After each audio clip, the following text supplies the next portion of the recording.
Ukraine cornered Russia's territory, conditions unchanged. Let me take you back to the morning of June 16, 2024. That's when the White House, in a carefully staged press briefing, announced that the United States had finally approved Ukraine's long-standing request to use American-supplied weapons to strike inside Russian territory.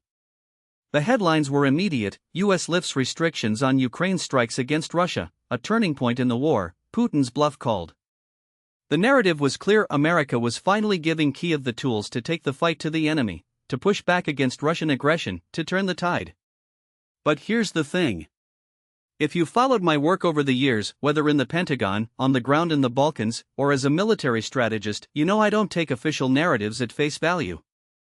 And if you look closely at what actually happened that day, you'll see something far more revealing than a simple policy shift.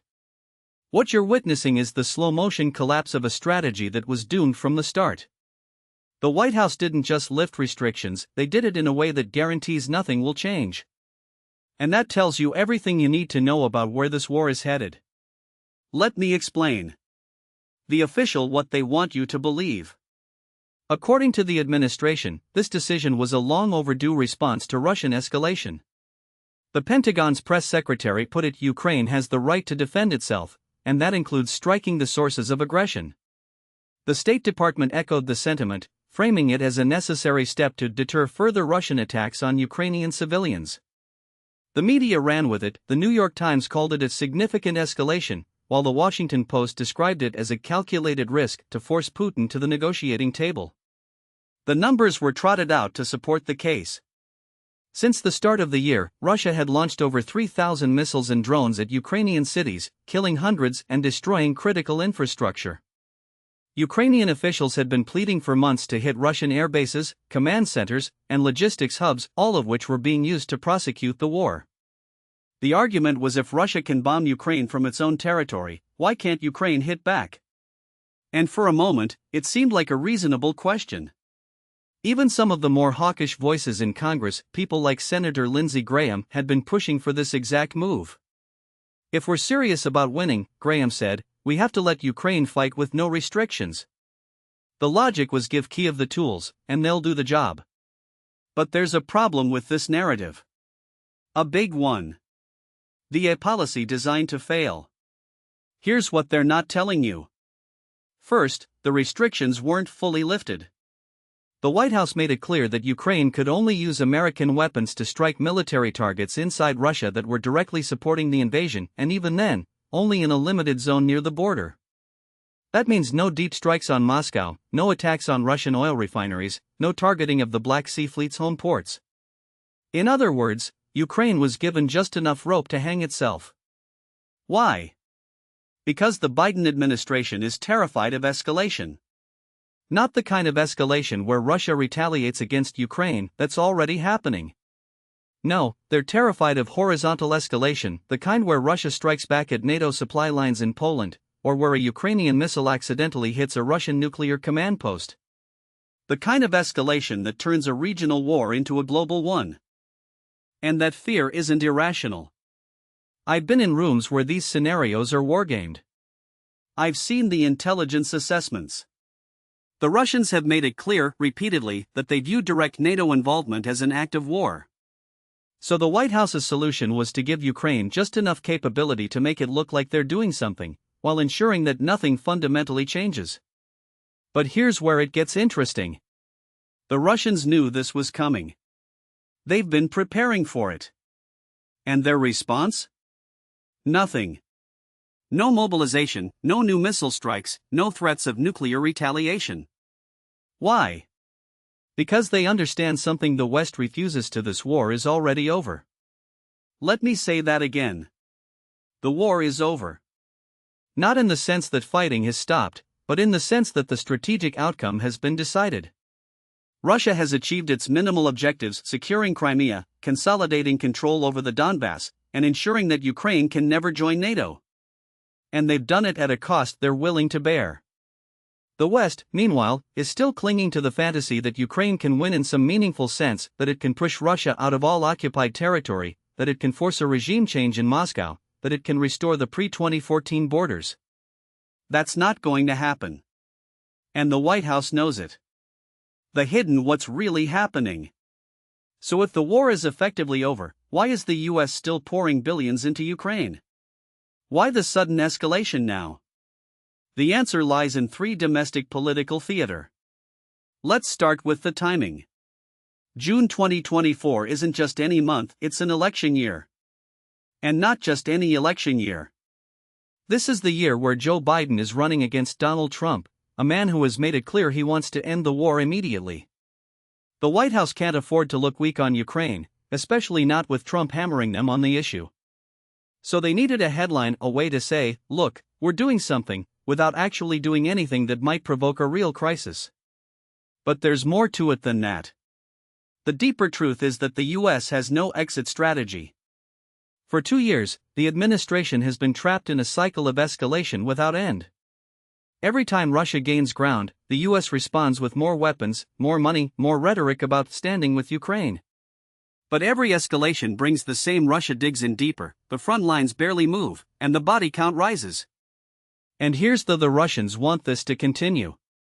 Not because they enjoy the fighting, no sane leader does, but because they understand something fundamental about modern attrition favors the defender. Russia has the manpower, the industrial base, and the strategic patience to outlast the West. Ukraine does not. The US can send all the HIMARS and F-16s at once, but without a coherent strategy, without a realistic endgame, it's just throwing good money after bad. Now, let me be clear. I'm not saying Russia is winning in the sense that it's achieving some grand vision of imperial conquest. Far from it. What Russia is doing is surviving. And in war, survival is often victory enough. The geopolitical why this matters beyond Ukraine. But this isn't just about Ukraine. What's happening there is a microcosm of a much larger struggle, the death throes of the American-led unipolar world. For 3 decades, the US has operated under the assumption that it could shape the world in its image. That it could extend NATO to Russia's borders, overthrow regimes in the Middle East, and contain China's rise, all while maintaining global hegemony. But that era is ending. And Ukraine is the first major battlefield where the new multipolar order is being tested. Let's look at the 1. Russia. Putin isn't trying to rebuild the Soviet Union. He's trying to restore Russia's status as a great power, one that can't be ignored or humiliated by the West. The war in Ukraine is, at its core, a defensive move. Not because NATO was about to invade, but because Russia could not tolerate a Western-aligned Ukraine on its border. This is classic great power politics, spheres of influence, buffer zones, the balance of power. The kind of thinking that dominated Europe for centuries before the US decided it could rewrite the rules. 2. China. Beijing is watching this war very closely. Not because it wants to invade Taiwan tomorrow, but because it sees the US as a declining power that's overstretched and distracted. China's strategy is to wait, to let the US bleed itself dry in Ukraine, while it builds its own economic and military power. And it's working. The longer this war drags on, the more the US is forced to divert resources from the Pacific, exactly where China wants them. 3. Europe. The EU is caught between two bad: keep funding Ukraine and risk economic collapse, or cut a deal with Russia and risk looking weak. Neither is appealing. The reality is that Europe's energy security, its industrial base, and its strategic autonomy have all been compromised by this war. And the longer it goes on, the more Europe fractures between the hawks in Poland and the Baltics, and the doves in Hungary and Slovakia. For the United States, here's the uncomfortable: the US is not fighting this war for Ukraine. It's fighting it to preserve its own credibility. If Ukraine loses, it's not just a defeat for Kiev, it's a defeat for the entire post-Cold War order. It's proof that the US can't enforce its will everywhere, that its alliances are fragile, that its military might isn't infinite. And that's a message Washington cannot afford to send. But here's the US is already losing. Not on the battlefield, though Ukraine is certainly struggling, but in the realm of grand strategy. Every dollar spent in Ukraine is a dollar not spent on deterring China. Every NATO division tied down in Europe is a division not available for the Pacific. And every escalation in this war increases the risk of a miscalculation that could spiral into something far worse. The military: why the West can't win this war. Now, let's talk about the military situation. Because if you listen to the hawks in Washington, you'd think this war is a simple matter of willpower. Just give Ukraine more weapons. Just let them hit Russia harder. Just send in NATO troops. But war isn't a video game. It's not about who has the better technology or the more inspiring speeches. It's about logistics, manpower, industrial capacity, and above all, strategy. And right now, Ukraine is running out of all of them. Let's start with manpower. Ukraine has lost an estimated 70,000 killed and 120,000 wounded since the war began. That's a staggering number for a country of 40 million. And while Russia has taken even heavier losses, they have a much larger population to draw from. More importantly, Russia has been quietly mobilizing its economy and society for total war. Factories are running 24/7. Conscription is up. And while the quality of Russian troops may not be as high as Ukraine's, quantity has a quality all its own. Then there's the issue of Western support. The US has sent Ukraine over $100 billion in aid since 2022. The EU has sent another $50 billion. But here's the most of that money isn't going to Ukraine. It's going to US and European defense contractors. It's going to rebuild NATO stockpiles. It's going to prop up the military-industrial complex.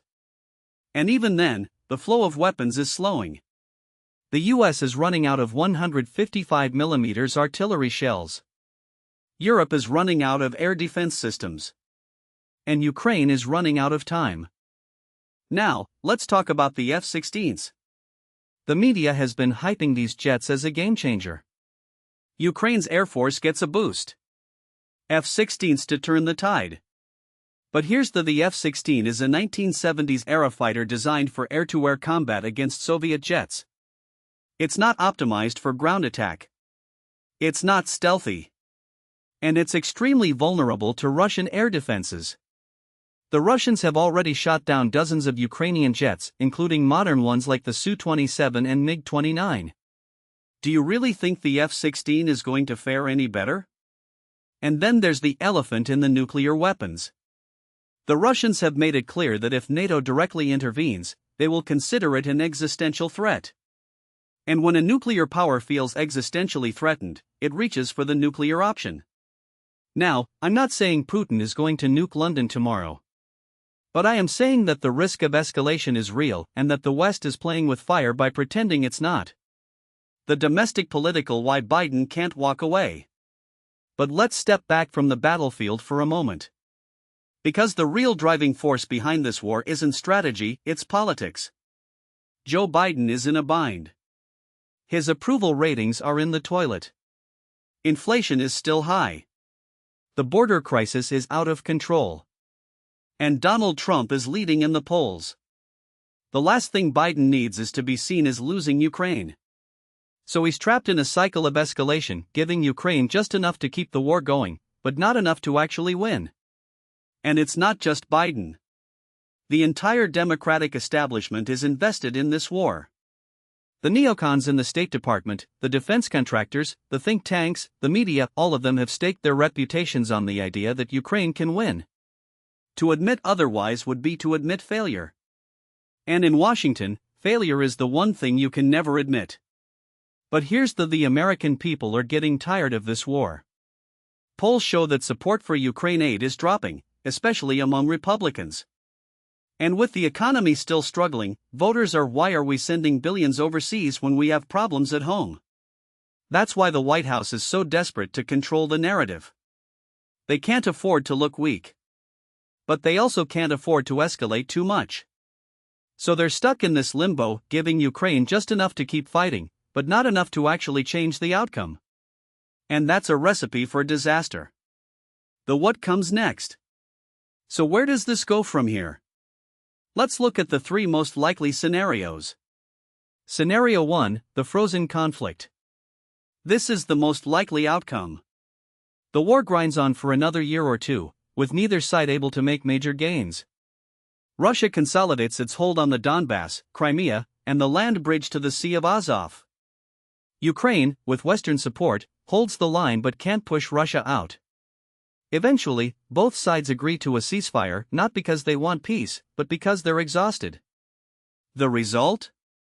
A de facto partition of Ukraine, with Russia controlling about 20% of the country. The US declares victory, but the reality is that Russia has achieved its core objectives. Scenario 2: the Ukrainian collapse. This is the nightmare scenario for the West. Ukraine's manpower and ammunition shortages become critical. Russia launches a major offensive, possibly in the north, cutting off Kiev from the west. The Ukrainian government collapses or flees. Russia installs a puppet regime. The US and Europe are left scrambling, either accepting defeat or risking direct war with Russia. This scenario becomes more likely if Western aid dries up or if Ukraine suffers a major battlefield defeat. Scenario 3: the Great Power War. This is the least likely but most dangerous scenario. The US and NATO, desperate to avoid defeat, escalate further, sending troops, imposing a no-fly zone, or directly targeting Russian forces. Russia responds with tactical nuclear strikes or cyber attacks on NATO infrastructure. The war spirals out of control, leading to a direct NATO-Russia conflict. This is the scenario that keeps me up at night. Now, let me be none of these scenarios are good.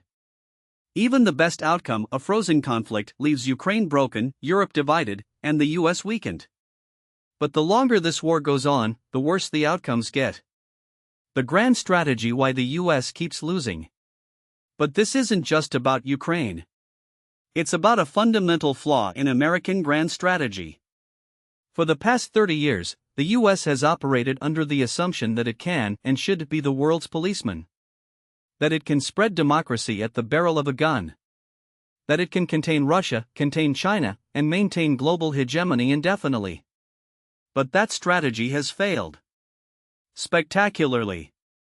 Look at the Iraq, a $1 trillion war that left the country in chaos and strengthened Iran. Afghanistan, 20 years of occupation, billions spent, and the Taliban back in power. Libya, a humanitarian intervention that turned into a failed state and a migrant crisis. Syria, a proxy war that achieved nothing except death and destruction. And now Ukraine, a war that was supposed to weaken Russia but has instead strengthened it, while draining US resources and credibility. The pattern is the US keeps intervening in conflicts it doesn't understand, with no clear endgame and no exit strategy. And every time, it makes the situation worse. Why? Because the US foreign policy establishment is addicted to intervention. It's addicted to the idea that America must lead, must shape, must dominate. But the world has changed. The unipolar moment is over. China is rising. Russia is resurgent. And the US is stretched thin, economically and militarily. The tragedy is that the US could still be a great power, just not the sole great power. It could manage a multipolar world, where it competes with China and Russia without trying to dominate them. But that would require something the US foreign policy elite seems incapable: humility. What should be a realist's prescription? So what's the alternative? How do we get out of this mess? First, the US needs to accept that Ukraine is not going to win in the way Washington defines victory. That doesn't mean abandoning Ukraine, but it does mean recognizing that the current path leads only to more bloodshed and strategic defeat. The first step is honesty, something sorely lacking in Washington. We must admit that the war has already achieved Russia's minimal objectives. Crimea is secure. The Donbass is under Moscow's control. The land bridge to Crimea is established. And most critically, Ukraine's ability to function as a viable, independent state is in terminal decline. The idea that we can reverse these facts through more weapons shipments or half-hearted training programs is delusional. It's not just that the West lacks the will to escalate to the level necessary for a Ukrainian victory, it's that even if we did, the cost would be catastrophic, and the outcome still uncertain. Now, what most people don't realize is that this war was never just about Ukraine. It's about the future of European security architecture, and more broadly, the global balance of power. Russia's invasion was a direct challenge to the post-Cold War order, but it was also a response to what Moscow perceived as an existential NATO's relentless eastward action. I've said this before, and I'll say it again, Putin didn't wake up one morning and decide to invade Ukraine out of some imperial nostalgia. He did it because he believed, rightly or wrongly, that the West had backed him into a corner. And let's be the West did back him into a corner. The 2008 Bucharest summit, where NATO declared that Ukraine and Georgia would eventually join the alliance, was a strategic blunder of the highest order. It was a promise we had no intention of keeping, but one that Moscow took deadly seriously. Here's the uncomfortable: NATO action wasn't about democracy or freedom. It was about containing Russia, and it was driven by a combination of hubris and short-term thinking. The same hubris that led us into Iraq and Afghanistan. The same short-term thinking that assumes we can keep extending our sphere of influence indefinitely without consequences. Well, the consequences are here. Russia has drawn a line in the sand, and it's not going to back down. The longer we pretend otherwise, the worse it gets. Let me explain why this matters beyond Ukraine. The war has exposed the limits of American power in ways that should alarm anyone paying attention. For all our talk of strategic competition with China, we're now in a position where we're effectively fighting a proxy war with Russia while simultaneously trying to deter China in the Pacific. That's not a strategy, that's a recipe for overstretch. The US military is already struggling to meet its recruitment goals. Our defense industrial base is woefully unprepared for a prolonged conflict. And our allies in Europe? They're waking up to the fact that they've outsourced their security to Washington for too long, and now they're scrambling to rebuild their own defenses. Germany's Zeitenwende was supposed to be a historic shift, but so far, it's been more talk than action. The Europeans are still dependent on American firepower, and that dependency is a strategic liability. Then there's the economic dimension. The sanctions regime against Russia was supposed to cripple its economy, but it's had the opposite effect. The ruble is stable. Russia's GDP is growing. And its trade with China, India, and the global south has surged. Meanwhile, Europe is paying the price for its energy dependence on Russia, a dependence that Washington encouraged for years, only to turn around and demand that Europe cut ties overnight. The result? Soaring energy costs, deindustrialization, and a growing sense of resentment toward American leadership. The Europeans aren't stupid. They know they've been played. And let's not forget the global south. The Biden administration keeps talking about a rules-based international order, but most of the world sees this war for what it is: a European conflict with global consequences, where the West is demanding that everyone else pick a side. The problem? Most countries don't want to pick a side. They see the hypocrisy. They see the double standards. They see the US lecturing them about sovereignty while simultaneously trying to dictate their foreign policy. And they're making their own calculations. India is buying Russian oil.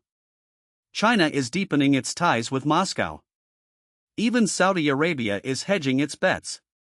The unipolar moment is over, and the US is still acting like it's 1999. So where does that leave us? The first priority is to prevent this war from escalating into a direct NATO-Russia conflict. That means no more reckless rhetoric about defeating Russia or regime change in Moscow. It means no more half-baked schemes to send F-16s or long-range missiles that will only prolong the agony. And it means accepting that Ukraine is not going to join NATO, not now, not ever. The second priority is to start thinking seriously about what comes in a frozen conflict? A negotiated settlement? Whatever the outcome, it's time to recognize that the old playbook isn't working. We can't keep pretending that we can reshape the world in our image. We can't keep treating every regional conflict as an opportunity to assert American dominance. And we can't keep ignoring the fact that our adversaries have agency too. The realist prescription is stop trying to be the world's policeman. Focus on deterring China in the Pacific. Rebuild our alliances on the basis of mutual interest, not ideological purity. And accept that the world is moving toward multipolarity, whether we like it or not. That doesn't mean surrender. It means playing the long game. It means recognizing that power is not just about military might, it's about economic strength, diplomatic leverage, and the ability to adapt to a changing world. The US still has all of those things. But if we keep chasing the illusion of unipolarity, we're going to lose them. And that would be the greatest tragedy of all. Now, what most people don't realize is that this isn't just about foreign policy, it's about domestic politics too, and the two are more intertwined than Washington wants to admit. The Biden administration has spent the last 2 years framing this war as an existential battle between democracy and autocracy, as if the fate of the free world hinges on whether Ukraine regains every inch of territory lost since 2014. That's not just bad strategy, it's bad politics. And it's going to backfire. Let me explain why this matters. The American public is exhausted. They're tired of endless wars, tired of being told that every crisis is a test of their moral fiber, tired of watching their tax dollars disappear into a conflict with no clear endgame. Poll after poll shows this. A Pew Research survey from last November found that 48% of Americans believe the U.S. is providing too much aid to Ukraine, up from 20% in March 2022. Among Republicans, that number jumps to 62%. Even Democrats are splitting. 36% now say we're doing too much. And this isn't just partisan posturing. It's a reflection of something: the growing disconnect between the foreign policy establishment and the people it's supposed to serve. Here's the uncomfortable: the White House isn't just losing the narrative abroad, it's losing it at home. And when administrations lose the narrative at home, they start making desperate moves. We saw this with Vietnam, with Iraq, with Afghanistan. The more the public sours on a war, the more the politicians double down, not because it's the right thing to do, but because admitting failure is politically toxic. That's where we are now. The Biden team knows the clock is ticking. They know that if they don't show some kind of progress before the 2024 election, they're going to face a revolt, not just from the GOP, but from their own base. So what do? They escalate. They send atoms. They push for F-16s. They leak stories about secret plans to retake Crimea. They do everything except the one thing that might actually leveling with the American people about what's achievable and what's not. Instead, they're trapped in a feedback loop of their own making. The more they insist that Ukraine can win, the more they box themselves into a corner. Because if Ukraine doesn't win, and let's be clear, it won't, not in the way Washington defines it, then what? Do they admit defeat? Do they blame the Ukrainians? Do they pivot to some half-baked off-ramp that saves face but changes nothing on the ground? This is where the domestic and the geopolitical collide. The administration's refusal to acknowledge reality isn't just a foreign policy problem, it's a political liability. And it's not just Biden who's at risk. The entire Democratic Party is now tethered to a war that's becoming increasingly unpopular. The Republicans, for their part, are divided. The MAGA wing, led by Trump, is openly skeptical of Ukraine aid, framing it as a distraction from domestic issues. The traditional hawks, like Mitch McConnell, still want to pour money into the war, but they're losing ground. Even Lindsey Graham, who's spent the last 2 years calling for the U.S. to fight Russia to the last Ukrainian, is starting to hedge his bets. That's not because he's had a change of heart.